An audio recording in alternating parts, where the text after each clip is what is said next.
Nos ados ont vu tous les Miyazaki. Ils rêvent qu'on les emmène au Japon. Alors je vous donne rendez-vous au musée Ghibli à Tokyo, où vous serez transportés dans l'imaginaire du studio. Incroyable. Mon mari, lui, rêve de s'immerger à fond dans la culture nippone. Après un cours de dessin manga avec un artiste, je vous propose d'assister à une cérémonie du thé. Waouh. Et pour une expérience unique jusqu'au soleil levant, je vous ai réservé une nuit dans un joli ryokan avec un dîner traditionnel.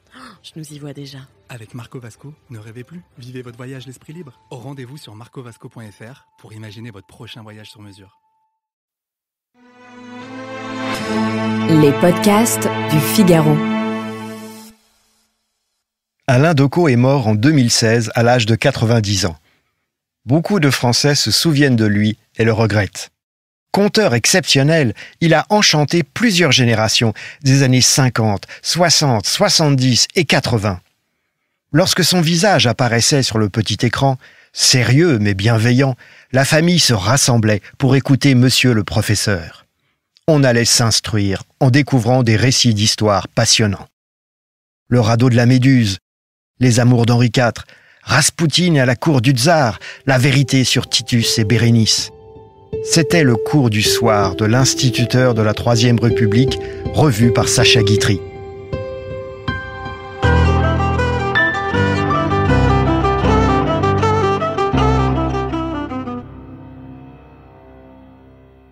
Le costume cravate qu'Alain Decaux se faisait un devoir de porter en toutes circonstances, et jusqu'à ses favoris, tout rappelait qu'il appartenait à l'ancienne France.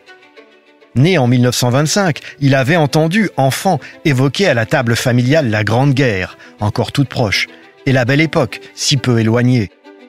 Lorsqu'Alain Decaux racontait Jules Ferry ou le général Boulanger, cela paraissait un monde englouti à l'adolescent qui l'écoutait fasciné, mais pas à lui. Il avait recueilli sur ces personnages des témoignages directs de ses parents et grands-parents. Les figures du XIXe siècle étaient, pour Decaux, familières, presque vivantes, pas désincarnées dans un manuel d'histoire. Et lorsque le conteur décrivait la Deuxième Guerre mondiale, il l'avait lui-même vécu. Son propre passé contribuait à sa puissance d'évocation. Sa langue, elle était simple, claire, précise. Un homme de l'ancien monde, là encore, qui fuyait le jargon à prétention scientifique. Alain Decaux se souciait d'être compris par tout le monde. Il n'était ni supérieur à son auditoire, ni démagogue. À sa façon, c'était un démocrate. Les Français le sentaient et lui en savaient gré. C'était une des causes de sa popularité, si exceptionnelle et si durable.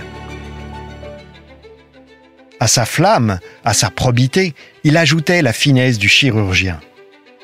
Le corps de l'histoire de France est douloureux. Les épisodes dramatiques ne manquent pas. Mais le docteur Decaux avait l'art d'ausculter le patient avec une délicatesse qui lui faisait honneur. Il avait la passion de comprendre, pas de distribuer des notes. Il voulait ressusciter le passé et non instruire son procès.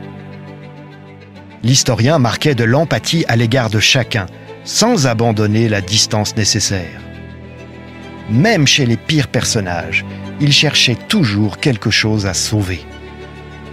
Comme un homme d'État, Alain Decaux accueillait chacun dans la mémoire nationale, de Robespierre au chef vendéen Henri de la Roche-Jacquelin. Il se refusait à exclure qui que ce soit de la piété du souvenir.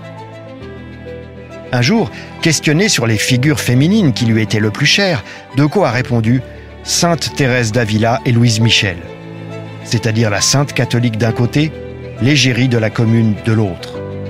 C'était l'expression d'une conviction intime, pas la marque d'un homme prudent qui aurait voulu ménager les contraires. En effet, une grâce chez Decaux expliquait tous ses dons, il aimait admirer. Rien ne le rendait plus heureux que de rendre hommage à une grande figure nationale, européenne ou mondiale. Le contraste avec notre époque, où on aime dénigrer le passé à grand renfort d'anachronisme et de manichéisme, est saisissant. Toute l'œuvre d'Alain Decaux est la démonstration que rien de grand ne se fait sans admiration. Et longtemps encore, on écoutera son récit de la découverte du tombeau de Toutankhamon en 1922 dans la Vallée des Rois, et l'on se souviendra de sa voix lorsqu'il racontait l'exclamation de l'explorateur Howard Carter découvrant le tombeau du pharaon. Il ne dit rien, il regarde, et les autres, disent « Mais qu'est-ce que vous voyez? Qu'est-ce que vous voyez ?» Et il répond, la phrase est historique, « Je vois des merveilles !»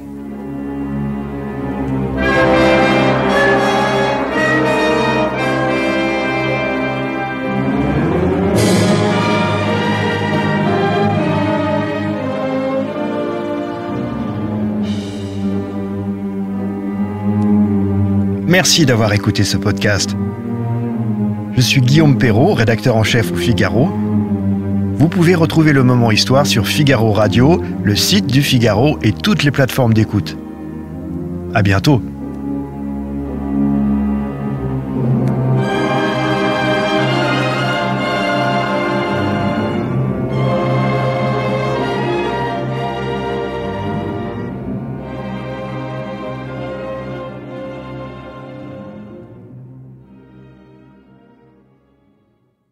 Nos ados ont vu tous les Miyazaki. Ils rêvent qu'on les emmène au Japon. Alors je vous donne rendez-vous au musée Ghibli à Tokyo, où vous serez transportés dans l'imaginaire du studio. Incroyable. Mon mari, lui, rêve de s'immerger à fond dans la culture nippone. Après un cours de dessin manga avec un artiste, je vous propose d'assister à une cérémonie du thé. Waouh. Et pour une expérience unique jusqu'au soleil levant, je vous ai réservé une nuit dans un joli ryokan avec un dîner traditionnel.